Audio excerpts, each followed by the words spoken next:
or as Joe Biden might say, it's great to be here in Nevada.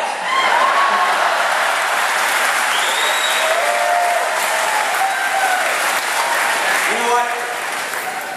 I spent 4 formative years here in Ohio. I'm a product of the Ohio Public University system. I'm a graduate of high school.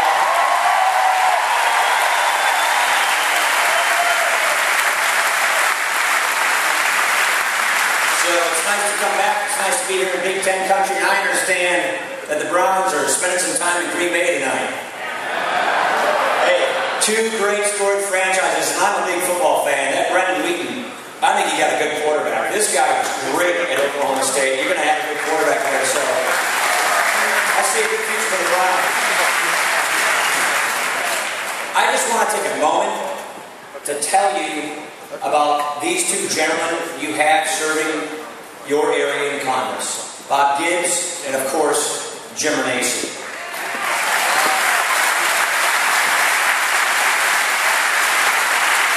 You see, for many decades, people from both political parties went to Washington and made lots of empty promises to voters to get reelected.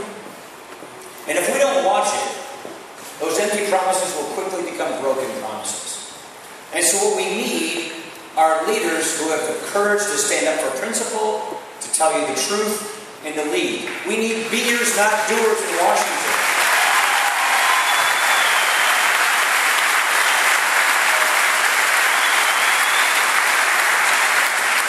These 2 gentlemen came to Washington to fix what was broken in Washington.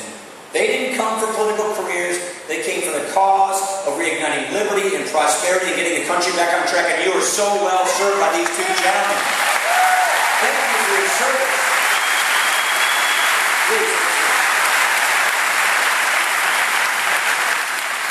You know what? Stark County can also help us. They can help us by sending Josh Mandel to the United States Senate.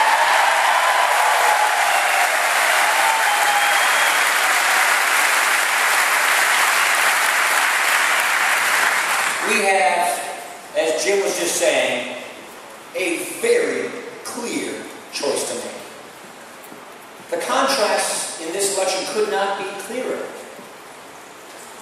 We can stick with the current path we're on, a path of debt, a path of doubt, a path of decline, the path that President Obama's put us on, or we can get back in business, reapply our principles, and save the American idea. It is very clear.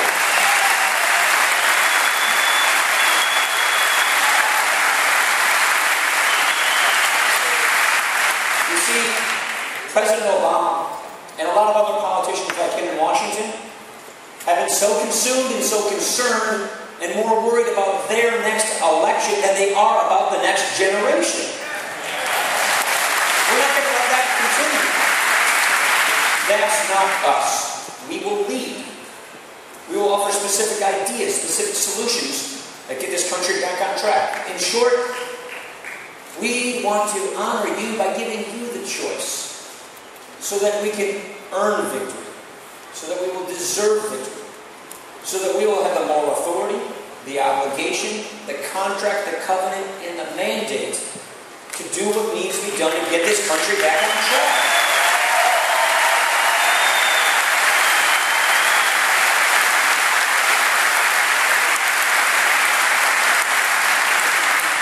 Now let's be candid. President Obama clearly inherited a very difficult situation. There are no 2 ways about that. Problem is, he made things much worse. And so, President Obama's run out of ideas. That's why his campaign is based on frustration and anger. That's why he's not coming with new ideas. He's giving us more of the same, and he's going to resort to distortion. He's going to resort to fear and smear. The President was talking about Medicare yesterday. I'm excited about this.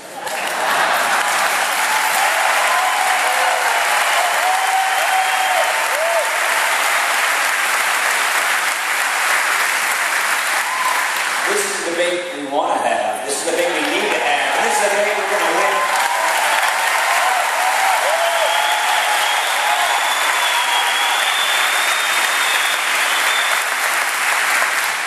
What he probably did not mention yesterday is that when he passed his signature healthcare achievement, Obamacare, he raided $716 billion from Medicare to pay for Obamacare. This will lead to fewer services for seniors. President Obama's campaign calls this an achievement.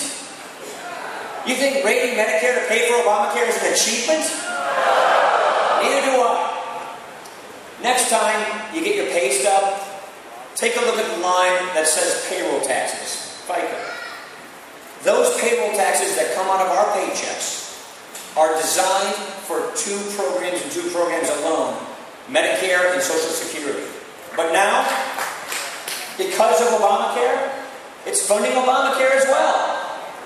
It's wrong. The president knows this. He can't defend this. And that's the problem. He can't defend this record. He didn't change his tune. He didn't compromise. He didn't reach across the aisle. And that's why he's running this kind of campaign of frustration and anger. This election presents so many clear contrasts. One of those contrasts is this. Mitt Romney and I will protect and strengthen Medicare, leave it intact for our current seniors, and save it for the next generation.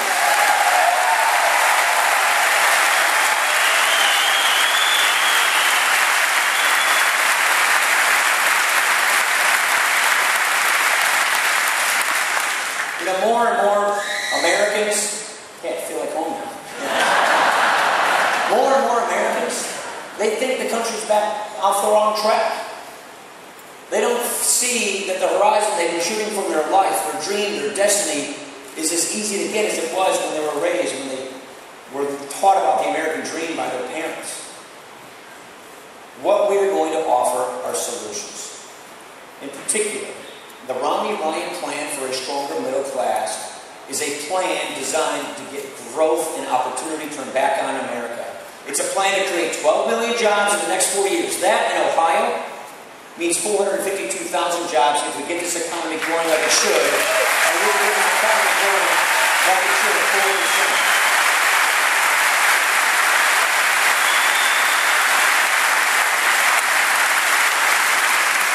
One of the first things we need to do, and one of the things you have here in Ohio, is you have energy. Here in Ohio, we have it all over the country. Let's use our own energy.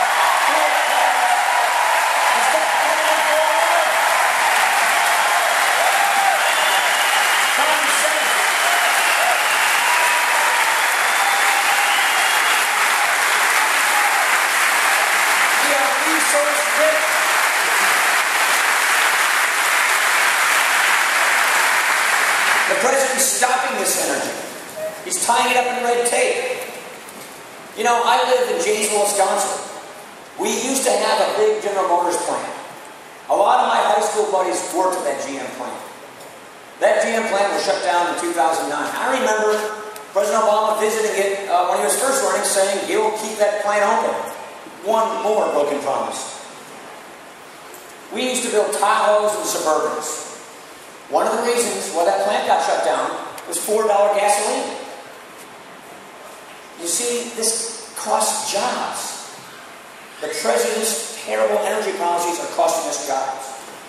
That's a lot of my buddies that I grew up with, friends of mine from high school, they're out of this job. You know, a lot of them thought they could have the job at the plant downtown just like their folks did and make a good living, provide for their families, have a good future. And now they're out of work. And so, one of the other things we've got to do is we've got to make sure that they have the skills. They can go back to school and get the job training and have the skills so they can get back on a path to prosperity, get a new future, and get back in the business of raising their children and giving a destiny that they choose for themselves. That is incredibly important. Good education, strong skills for the 21st century. We also need trade that works for us. We come from manufacturing states. We make things, we grow things. The more goods we manufacture, the more food we grow and sell them overseas, the more good jobs we have here at home.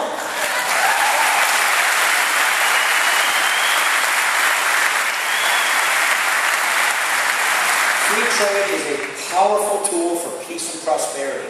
But our trading partners need to play by the rules. And this challenge focuses on China.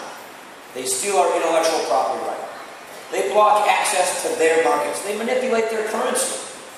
President Obama promised he would stop these practices. He said he'd go to the mat with China. Instead, they're treating him like a doormat. We're not going to let that happen. Mitt Romney and I are going to crack down on China cheating, and we're going to make sure that trade works for America.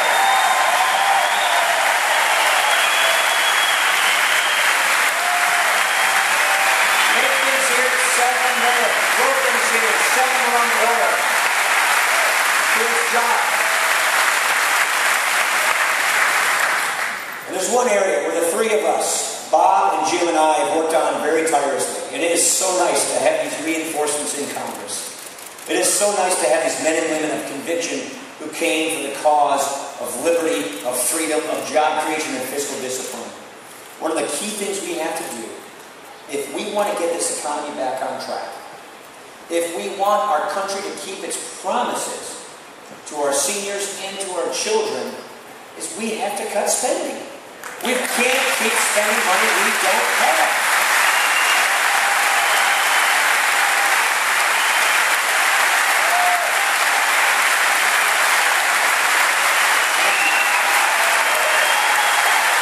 We're spending too much money.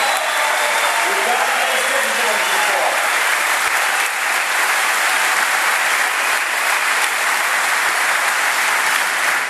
President Obama gave us 4 budgets with trillion-dollar deficits each time. The United States Senate, Boulder, or Sherrod Brown. Sherrod Brown and the rest of those guys in the majority, they haven't passed a budget in 3 years. We have this law. The law says Congress has to pass the budget every April 15th. April 15th is tax day for Americans, budget day for Congress. They're advocating their responsibility. Send us Josh Mandel so we can get real budgeting and real leadership.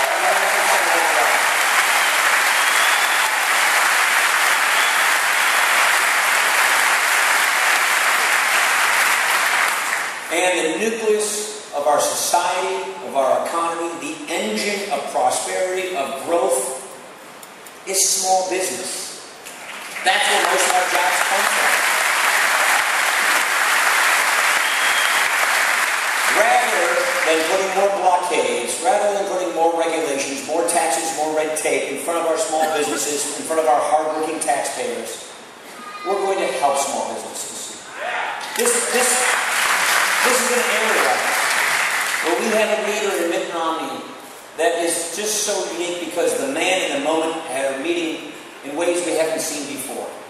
This is a leader who in his personal life, not only being a great family man, but being a good businessman, created jobs, started businesses, built businesses, met payrolls, turned around struggling businesses. It's the kind of experience you want to have in Washington. He had the kind of experience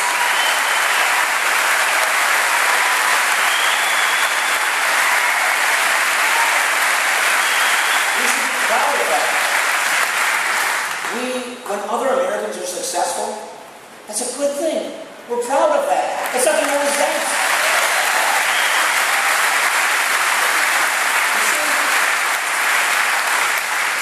The economic pie of life, of the economy, it's not fixed. Government's job is not to slice the pie more equitably. Government's job is to get out of the way and set conditions for prosperity and economic growth so we can grow the pie for everybody. That's opportunity, that's prosperity.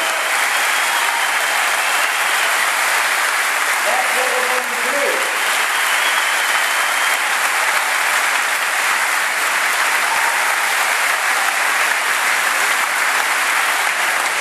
And what is so unique about this leader, Mitt Romney, is that he has the experience to know firsthand that if you have a small business, you did build that small business.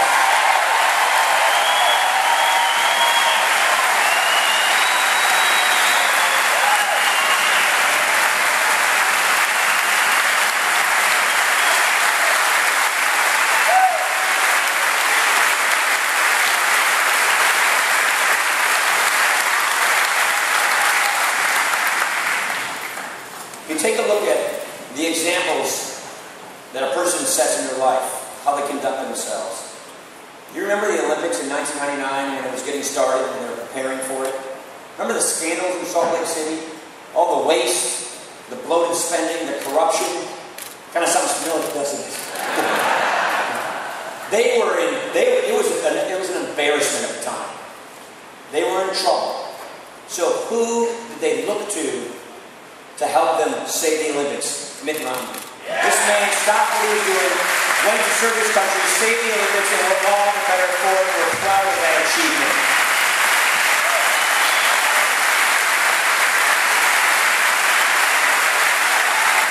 That's leadership. Now let's contrast the different records of leadership when they served the public.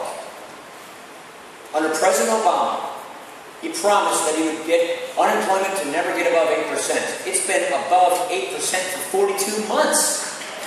That's nothing to clap about. 23 million Americans are struggling to find work. Nearly 1 in 6 Americans are living in poverty today. That's the highest rate we've had in a generation. When Mitt Romney was governor of Massachusetts, unemployment went down. Under President Obama's leadership, household incomes for families in America have gone down over $4,000 over the past 4 years. When Mitt Romney was governor of Massachusetts, household incomes for families in Massachusetts went up $5,000. Huge difference.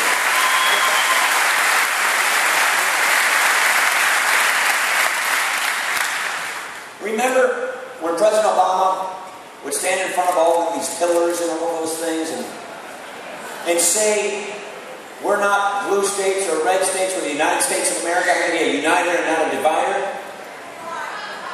It's the most partisan, divisive climate we've ever had. When Mitt Romney was the governor of Massachusetts, a Democratic state with 87% of the legislatures in the Democratic Party, this is a man who didn't blame or attack. This is a man who stuck to principle, reached across the aisle, and balanced the budget without raising taxes. That's the kind of leadership we need.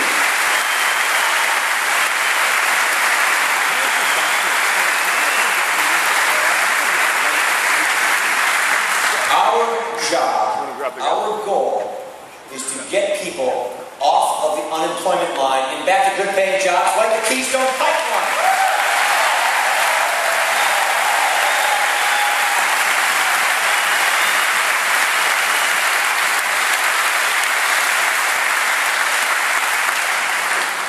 But this is not an ordinary 4-year time period. This is not an ordinary election. It's an extraordinary time. It really kind of comes down to the meaning and the mission and the direction of America, of what we believe in, of what we stand for, of who we are. It's just that clear. Math, momentum, all of those things, those circumstances are coming to this moment. And when we elect leaders, we want to make sure that those leaders are in keeping with this tradition of America, of restoring what makes us great.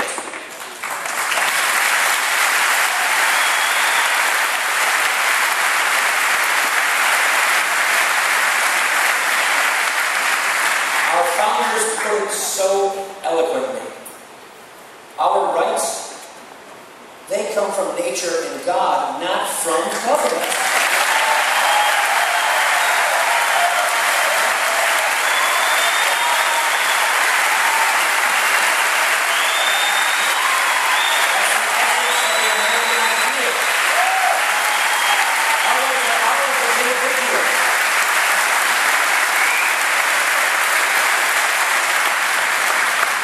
Our founders created this vision, and our veterans preserved this vision, and we thank you.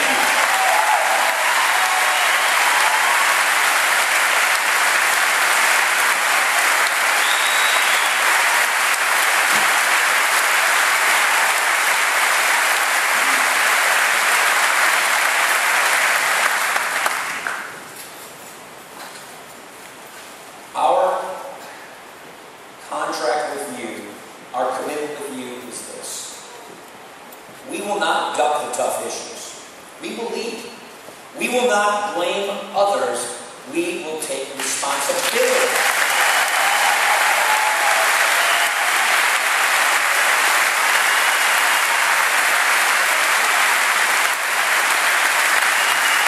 And we will not seek to transform America into something it was never intended to be. We will not try to replace our founding principles.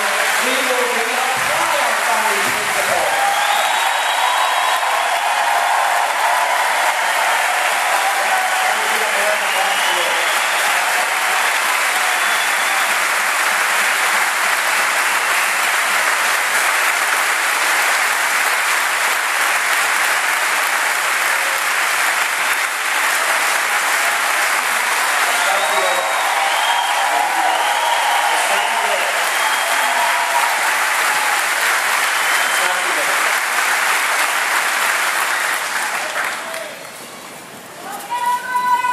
Thank you. I want to leave you with this. We're at that proverbial fork in the road. We can see what these ideas produce. Turn on your TV, look at Europe. Let's not go down that path. We can do this. We can do this. We can turn this thing around. We can get people back to work. We can be proud and give our kids the kind of future that they deserve. We can get this done. We need strong money. We need your help. We need your help. And together we can get this done. Thank you, everybody.